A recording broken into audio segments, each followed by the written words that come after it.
Nakakalungkot po mga kabayan dahil sinikap natin na mabigyan sila ng tahanan at ito yung nangyari ngayon. Siguro kayo, tayong lahat ay malulungkot dito sa sinapit ng bahay na ating ginawa. Samahan niyo ako mga kabayan.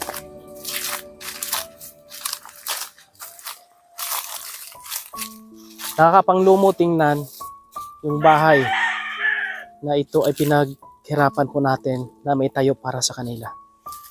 Kung inyo makikita po mga kabayan, yung bahay parang halos natabunan na po ng damo. Ni bisita, ni malasakit dito sa bahay ay wala po mga kabayan. Ito yung nakakalungkot, no, sa mga tinutulungan natin. Aminado naman din tayo na ang area na ito ay napakahirap din para sa kanila dahil malayo sa eskwelahan kung saan pumapasok yung kanyang mga anak. Itong area ay malayo din sa hanapbuhay. Dahil ang hanapbuhay po ni Kuya Joel ay pagbibisikleta. Yung ibinigay po namin na bisikleta sa kanya, yun pong ginagamit niya mga hanapbuhay. Malayo po, no? Almost 1 hour kapag galing sa bayan papunta dito uwian.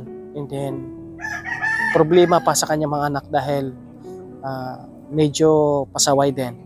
Kaya si Kuya Joel ay nahirapan sa dito, kaya nag-decide siya na bumalik muna sa sentro para ho hindi sila mahirapan. Kaya ito, yung bahay nila ay iniwan nila pansamantala, pero sa ating pong paningin dito at sa ating pag-analisa ay talagang wala na silang kumbaga hindi na sila interesado sa bahay na ito. Kaya ito po mga kababayan, ang gagawin po natin ito, i-subject for demolition natin ito mga kababayan para po ay mapakinabangan ng iba ho mga kabayan. Kasi kita nyo naman yung gamit natin dito, mga parlins po yan, bakal, no? Hanggang ngayon matibay pa rin ho. At itong gamit nito, mga hard flex. At dito naman sa likod, my God, oh.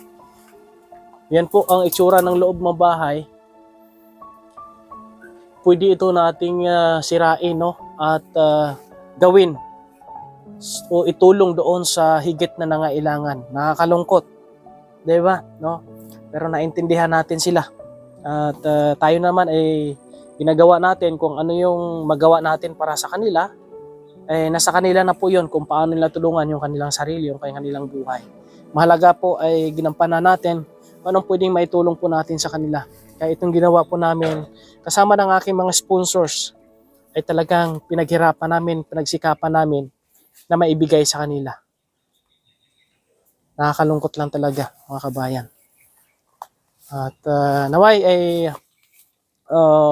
pagbalik natin ay makahanap tayo ng budget para naman ipang-demolish po dito. And then maigawa natin, maibuo natin uli itong bahay na ito sa ibang tao na naman. Kasi napakasayang ho. Try natin pasukin. Kung bukas. Oh, bukas pa. Oh. Yan po mga kabayan, oh.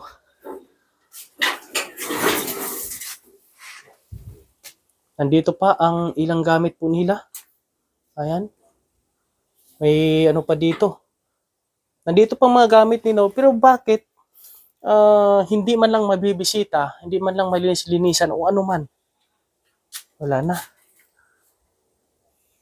Yan po mga kabayan. As in, wala na talaga. At kasama natin ngayon dito, no, na bumisita si RB King Vlogs. Support natin yan. At si Solar Boy, yung ating cameraman ngayon mga kabayan. No? Magaling na cameraman ito. At kung kayo po ay mayroong bahay na medyo sakit na sa ulo yung mahal ng kuryente, lalo na marami kayong aircon, magpakabit na kayo ng solar. Puntakin nito si RB King para makipag-negotiate sa kanila. Para makabitan kayo ng solar na as package na po yan. Wala na kayong babayadan na kuryente. Siguro mo, di pa napagkabit, kaya wala pang budget. Ayan po mga kabayan, oh. Ito ano ito? Talong? Talong, no? Talong siguro yan. Grabe. Ang sukal na talaga dito, mga kababayan. No? Madamo na. Kung inyong makikita. As in, ano na eh. Sarado ko lang muna ito bago tayo alis. I-subject natin to sa demolition. Kasi sa sunod na linggo, pa-Manila muna ako. And then, pagbalik ko, tsaka natin, ito mga kabayan, i-subject natin sa demolition. Itulong natin sa iba. Para hindi masayang, di ba bro? No? Kasi kung pabayaan natin ganyan, sayang kasi yung mga sponsors ko hindi po nagpupulot ng, kung hindi namumulot ng pera para itulong din po dyan. Kaya ho ay nakakalungkot. Siyempre, ako din, nahiya din ako sa kanila kasi yung tinulong natin eh parang hindi nabigyan ng halaga ng taong tinulungan po namin. Eh kami naman yung pagod namin diyan is binuhos din namin para mabuo lang yan. Wala na kayong magagawa kasi ganyan ang nangyari. At least ngayon ay makapag-decide na po tayo na ito sa ayaw at sa gusto nila sisirain natin yan at itulong sa iba. Yun ang ating pasya po dito mga kabayan. Kung yung makikita di ba? Kahit sino po mga kababayan, maiinis, no? Mawawalan ka ng gana kung hindi po pinahalagahan yung isang bagay na minsan lang darating sa buhay mo. Ganun. Ang daming nangangailangan ng bahay ngayon pero sila ang maswerte. Ngunit hindi nila pinahalagahan. Yan po mga kabayan, abangan nyo lang po yung aming mga gagawin at mga susunod namin gagawin po dito. Maraming salamat at paumanhin po sa inyong lahat.